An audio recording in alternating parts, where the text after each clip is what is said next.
بسم اللہ الرحمن الرحیم وَلِكُلٍّ وِجْهَةٌ هُوَ مُوَلِّيهَا فَاسْتَبِقُوا الْخَيْرَاتِ أَيْنَمَا تَكُونُوا يَأْتِ بِكُمُ اللَّهُ جَمِيعًا إِنَّ اللَّهَ عَلَى كُلِّ شَيْءٍ قَدِيرٌ۔ اور ہر ایک کے لیے ایک سمت ہے، وہ اس کی طرف رخ کرے، پس سبقت لے جاؤ نیکیوں میں، جہاں کہیں تم ہو اللہ تعالیٰ تمہیں لے آئے گا اکٹھا، بے شک اللہ تعالیٰ ہر چاہت پر قادر ہے۔ اعوذ باللہ من الشیطان الرجیم۔ وَلِكُلٍّ وِجْهَةٌ وَلِكُلٍّ من الأمم وجهة قبلة موليها وجهه في صلاته وفي قراءة مولاها فاستبقوا الخيرات بادروا إلى الطاعات وقبولها أينما تكونوا يأتي بكم الله جميعا يجمعكم يوم القيامة فيجازيكم بأعمالكم ان أينما تكونوا يأتي بكم الله جميعا ان اللہ علی کل شیء قدیر، بے شک اللہ ہر چاہے پر قادر ہے۔ وَلِكُلٍّ اور ہر ایک کے لیے، شاعر کہتے ہیں من الامم یعنی ہر گروہ میں سے ہر ایک کے لیے، یعنی ہر گروہ کے لیے، ہر جو دین میں مختلف ہوئے تو ان سب کے لیے ایک سمت ہے، قبلہ تن ایک سمت ہے، ہوا مولیہا وہ اس کی طرف، وجہہ فی صلاتی اپنی نماز میں اس کی طرف چہرہ کرتا ہے، اس کی طرف چہرہ پھیرتا ہے، چہرہ کرتا ہے۔ اور ایک قرات میں مولاہا یعنی مولی اس میں فاعل ہے اور مولا اس میں مفعول ہے، تو اس میں فاعل ہو تو ہا ضمیر اس کا فاعل بنے گا، اور مجرور بھی ہے، مضاف الیہ بھی ہے، اور مرفوع محلاً فاعل ہے، اور وجہ اس کا مفعول بن جائے گا۔ اور ایک قرات میں مولاہا، تو جب مولاہا تو مولا اس میں مفعول ہے تو ہا ضمیر اس کا نائب فاعل بن جائے گا۔ کیا بن جائے گا؟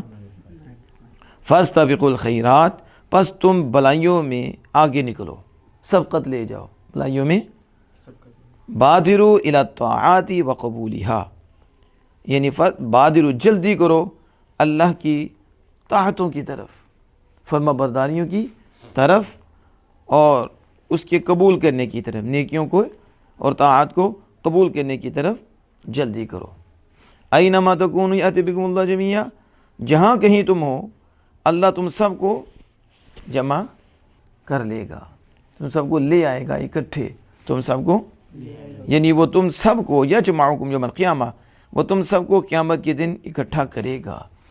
فیجازیکم باعمالکم پھر تمہارے اعمال کا تمہیں بدلہ دے گا۔ تو اب یہاں دیکھیں اللہ پاک فاستبقوا الخیرات، نیکیوں میں جلدی کرو اور نیکیوں کے قبول کرنے کی طرف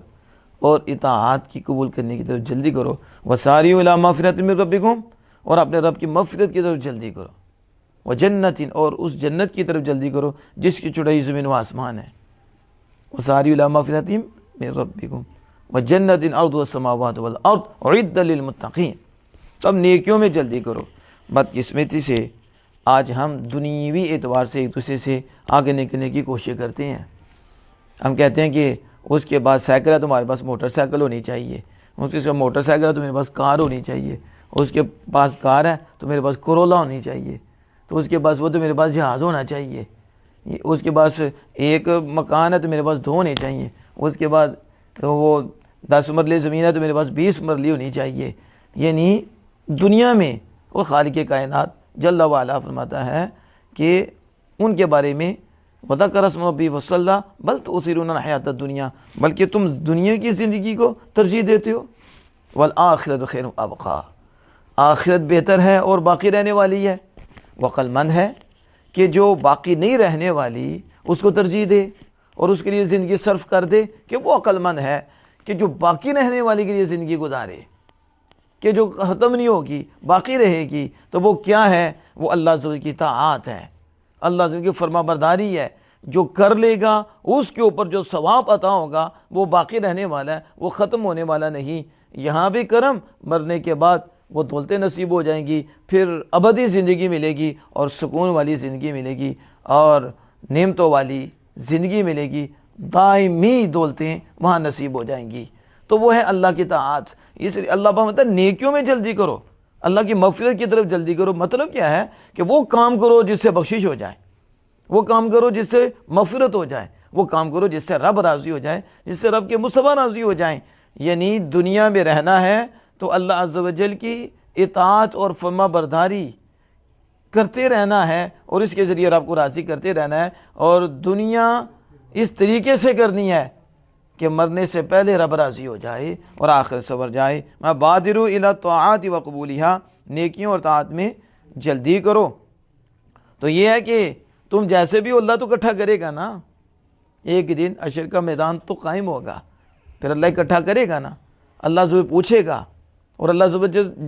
جزا بھی دے گا اور سزا بھی دے گا۔ تو اس لیے نیکیوں میں جلدی کر لو، وقت ہے، ابھی جلدی کر لو، نیکیوں میں سبقت لے جاؤ۔ صحابہ کرام رضوان اللہ علیہم اجمعین کی ذات پاک کو پڑھو، اور صحابیات کی کردار کو پڑھو، وہ کس طرح نیکیوں میں ایک دوسرے سے آگے نکلتے تھے، اور کس طرح ان کے اندر نبی کرم صلی اللہ علیہ وسلم نے نیکیوں میں آگے نکلنے کا جذبہ بھرا ہوا تھا۔ مرد تو مرد تھے، عورتیں بھی اس کام میں آگے ہوتی تھیں کہ ہم جو ہے نیکیوں میں آگے نکل جائیں، مردوں سے بھی نیکیوں میں آگے نکل جائیں۔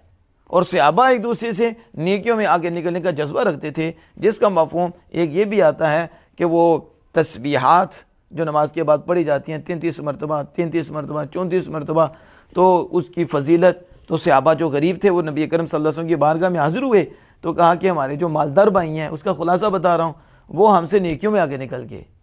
کیونکہ ہم بھی نماز پڑھتے ہیں، وہ بھی پڑھتے ہیں۔ وہ کیسا دور تھا کہ غلام مصطفیٰ نمازیں پڑھتے، ذکر کرتے، یاد کرتے، اللہ کی اطاعت کرتے، فرما برداری کرتے، وہ بھی کرتے، ہم بھی کرتے ہیں، لیکن ان کے پاس مال ہے تو وہ صدقہ کرتے ہیں۔ اس اعتبار سے وہ نیکیوں میں ہم سے آگے ہیں۔ نیکیوں میں کیا سوچ تھی، آج ہمارے بچوں کی کیسی تربیت ہے؟ ایسی تربیت ہے کہ کوئی بچے کہیں کہ ہم بھی نیکیوں میں آگے نکل جائیں، ہمارے بھائی دوسرے ہیں، وہ کزن ہیں، وہ نیکیوں میں آگے نکل گیا، وہ کہے کہ اس نے موٹر سائیکل لیا تو ہمیں بھی لا کر دو۔ یہ کون سی تربیت کریں گے کہ وہ بچہ کہے کہ وہ ایک نماز پڑھ رہا ہے، میں 5 پڑھوں، وہ اللہ کی راہ میں خرچ کر رہا ہے، میں اس سے زیادہ خرچ کروں، وہ اللہ کی اطاعت کر رہا ہے، میں اس سے زیادہ اطاعت کروں، میں اس سے زیادہ آگے، میں پہلی صف میں آگے نماز پڑھوں، میں اس سے پہلے آؤں مسجد میں اللہ کا ذکر کروں۔ لیکن وہ دور تھا کہ صحابہ کرام رضوان اللہ علیہم اجمعین غریب تھے اور دوسرے امیر تھے، وہ صدقات و خیرات کرتے تھے دیگر عبادات کے ساتھ، تو کہا یہ تو آگے نکل گئے، تو نبی اکرم فخر دو عالم صلی اللہ علیہ وسلم نے صحابہ کو یہ تسبیحات دیں، سبحان اللہ اور الحمدللہ اور اللہ اکبر، تم یہ کرو۔ جب انہوں نے یہ کی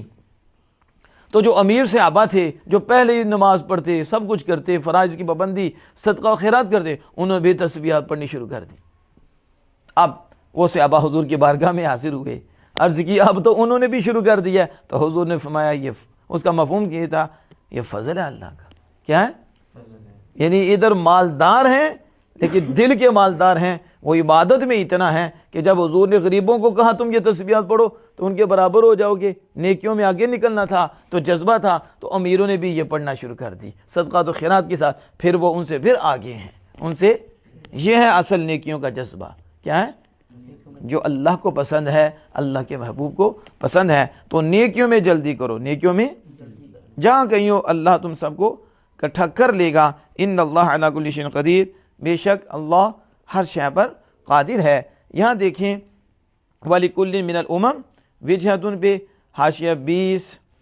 اور یہ حاشیہ نمبر 19، وَلِكُلٍّ ھذا یعنی ہر ایک کے لیے۔ کیا مطلب؟ یعنی جیسا کہ نتیجہ ہے،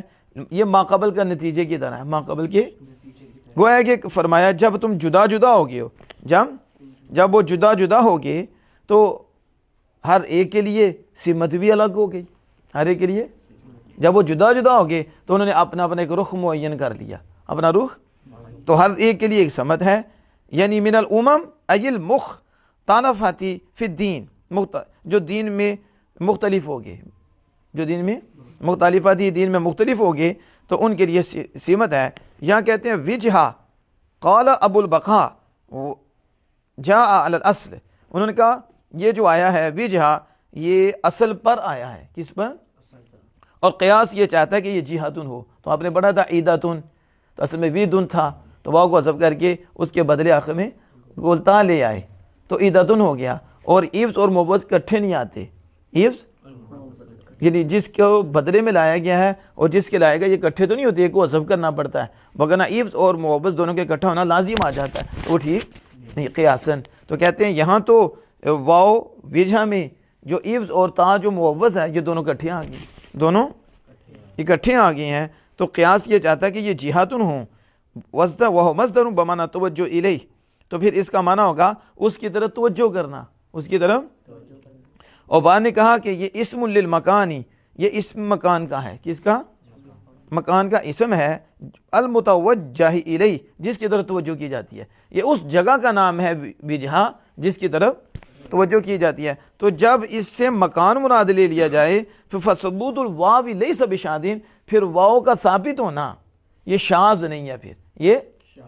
شاذ تب ہوتا ہے جب یہ مصدر کے معنی میں ہوتا، تو جب مصدر کے معنی میں ہوگا تو جہت کے اسے وزن بھی آنا چاہیے اور اس میں یہ وجہ تو نہیں ہونا چاہیے۔ جب مصدر ہو تو اب یہ مصدر ہی نہ ہو اور یہ مکان ہو، اس میں مکان، تو پھر واو کا ثابت ہونا قاعدے کے خلاف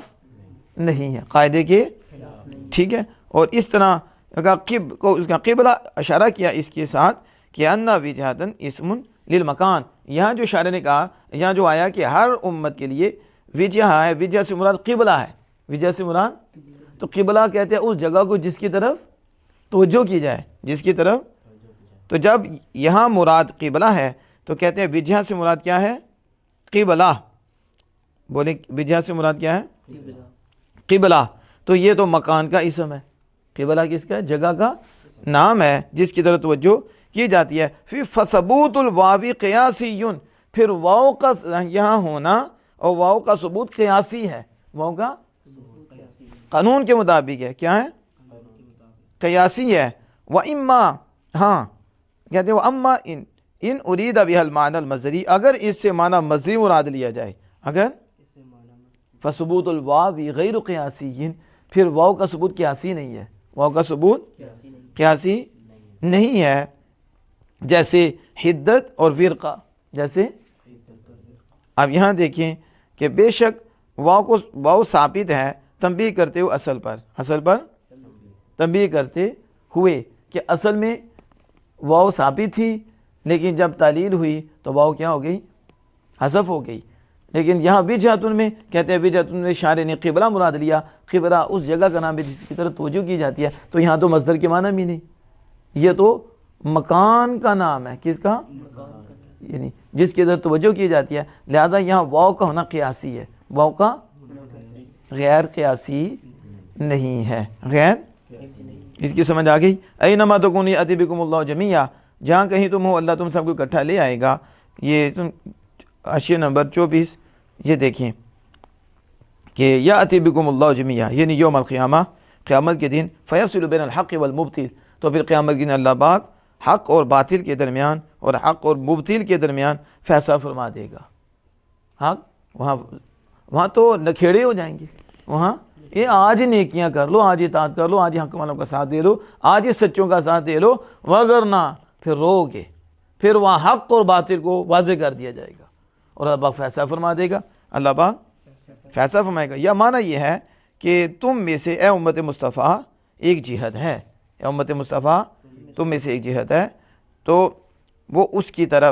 کی طرف نماز ادا کرتے ہیں، جنوبیتاً یا شمالیتاً، جنوبیہ یا شمالیہ